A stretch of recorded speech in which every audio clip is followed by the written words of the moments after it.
Hello guys! As we are now approaching to the end of this year, here is one recipe that you can use this coming new year or just about any special occasion. Pronto! Let's begin! Pour cold water in a pot and boil the potatoes until it softens nicely. Another way of making a good gnocchi is to bake these potatoes in a bed of salt. Now let the potatoes sit for a few minutes after boiling and then peel off the skin. Timing is very important in making gnocchi. The potatoes should only be warm, otherwise you will be adding more flour in the process because potato tends to absorb flour quickly when hot. Gnocchi is known for its pillowy and light texture, so adding too much flour will definitely compromise that. Get about 130 grams of 00 flour. It is a double milled flour which is widely used in pasta making because of its extra fine quality. And unlike regular all-purpose flour, 00 contains less protein which can be absorbed by potato quickly, making it light and fluffy. Add half a teaspoon of salt. Mix them well and then pour it in the board and make a well.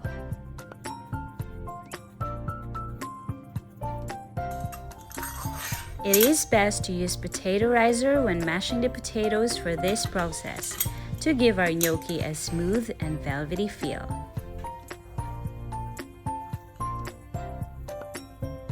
This will also prevent the gluten from activating. Our gnocchi should be as light and fluffy as cotton. Unlike pasta making, gnocchi doesn't need kneading. Everything should be combined lightly to achieve that perfect gnocchi dough.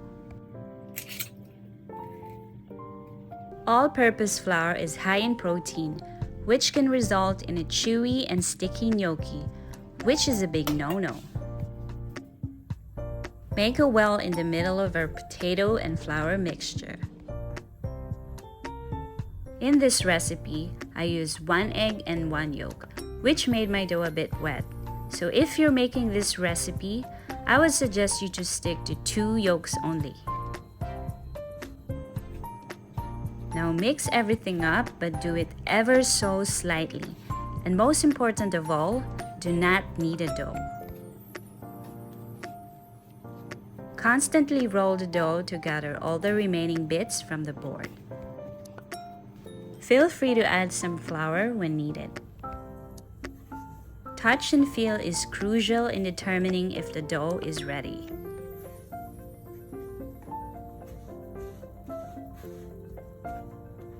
Now let's make some gnocchi.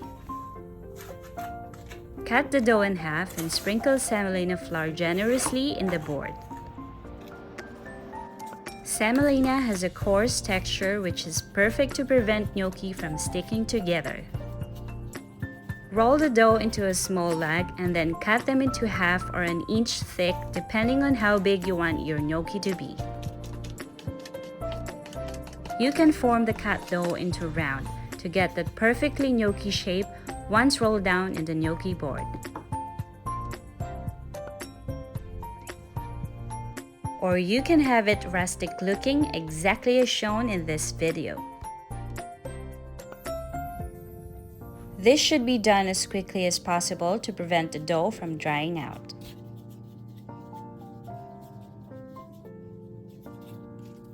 A perfect time to gather your loved ones and help you make homemade gnocchis at home. Please look at this. Roll the piece of dough in semolina, then lightly press it in gnocchi board to get that ridges and pocket. The back of the fork can also be used to create the distinct gnocchi ridges. Those ridges and pockets are a good carrier of sauce and is the classic shape of gnocchi. Make sure to sprinkle a generous amount of semolina flour to avoid gnocchis from sticking. This can be cooked immediately, or in my case, I made this in advance and freeze them, ready when I cook them anytime. Now for the sauce, we need at least 500 grams of cherry tomatoes, 2 cloves of chopped garlic, and sprinkle over the tomatoes.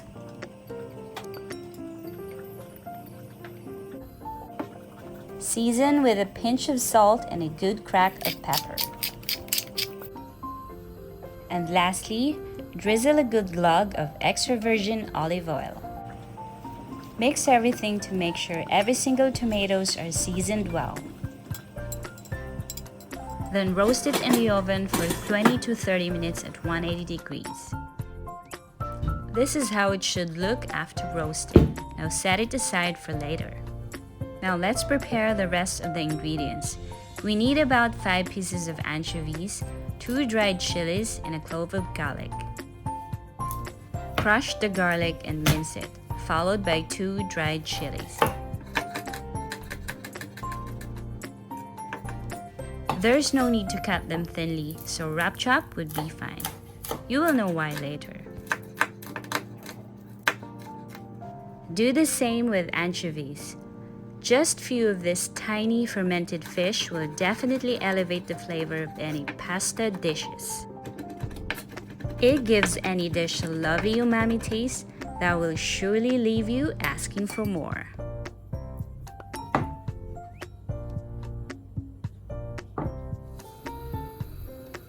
For our pasta, boil some water and put a handful of salt. You might find it a lot, but pasta water ideally should taste like seawater according to the Italians. So better not argue with that.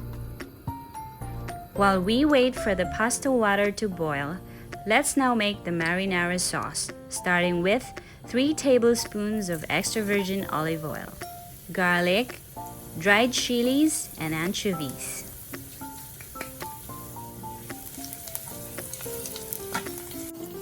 Make sure to just put the heat to medium to avoid burning off the spices.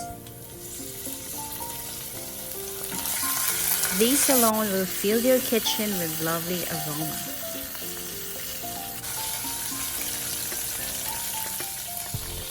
Now add the roasted cherry tomatoes.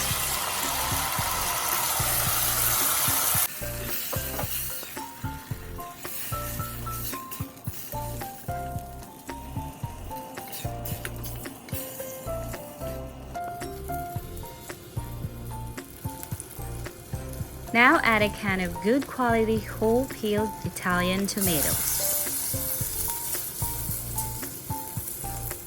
This will add richness and more tomatoey flavor to our sauce.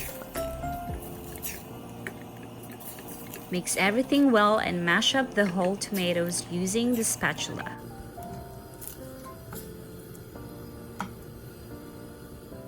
Do not waste anything. So wash the can with some water to get the remaining sauce out of it.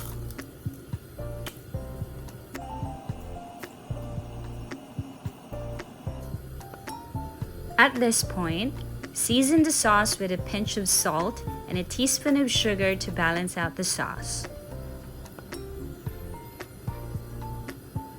Sugar is optional.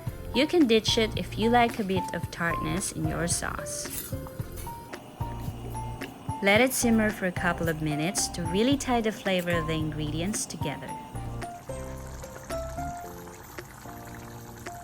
Then lastly, add a handful of fresh basil. Mix well and then turn off the heat. Fresh basil will not only add a touch of freshness to the sauce, but will give our marinara another dimension of flavors and aroma.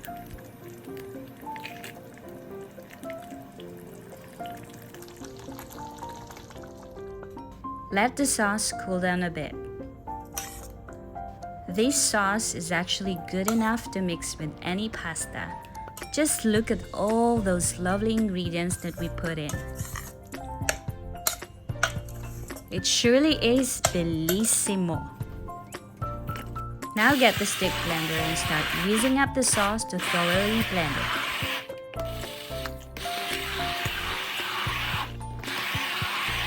This process will not only blend everything well, but will thicken the sauce as well. This sauce is so versatile that I also use them for pizzas or even tomato soup as well. This alone is simply delicious.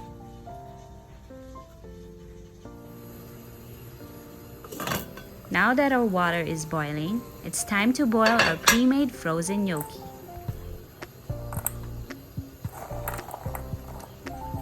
Cooking gnocchi will only take about 6 to 8 minutes or until it floats on the surface, so make sure to watch it closely. Give it a bit of stir to prevent them from sticking. Close the lid of the pot and then in a separate pan, warm up the sauce ready for our gnocchi.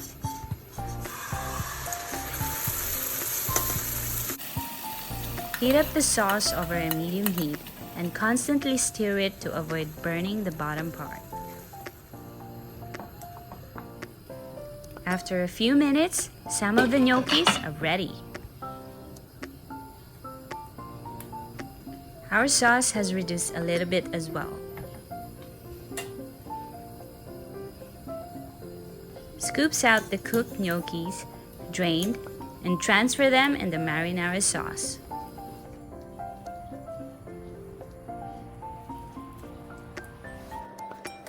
Bad-made gnocchi falls apart when boiled, but mine looks just perfect. Yay!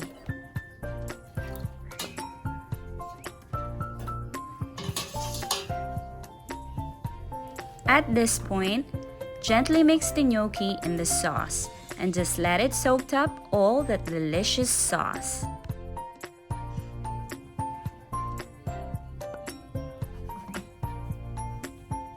Let's plate up, shall we?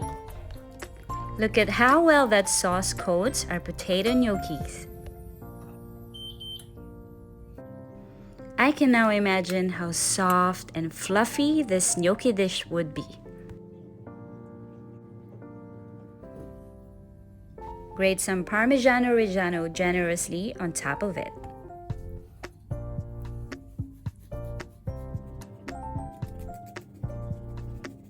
Oh my gosh, I'm literally drooling right now.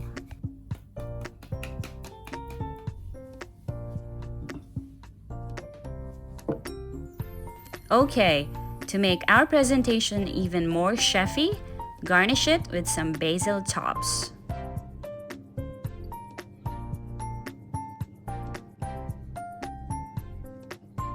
And as the final touch, drizzle it with extra virgin olive oil. And finally, our homemade gnocchi in marinara sauce is done.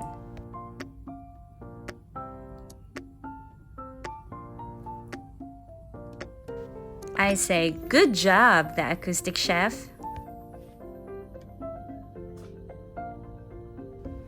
This is one of my favorite pasta dish. It can be quite challenging to make, but that's the joy of making pasta from scratch. Not only you get to eat it fresh, but you made it with passion and love, and that adds to the beauty of it. I guarantee you guys, you will love this humble gnocchi dish as much as I did. It's soft and pillowy, and that marinara sauce is absolutely to die for. So guys, mangiamo! Thank you guys for watching. If you like this recipe, please give it a go and tell me what you guys think. I'd love to definitely hear from you.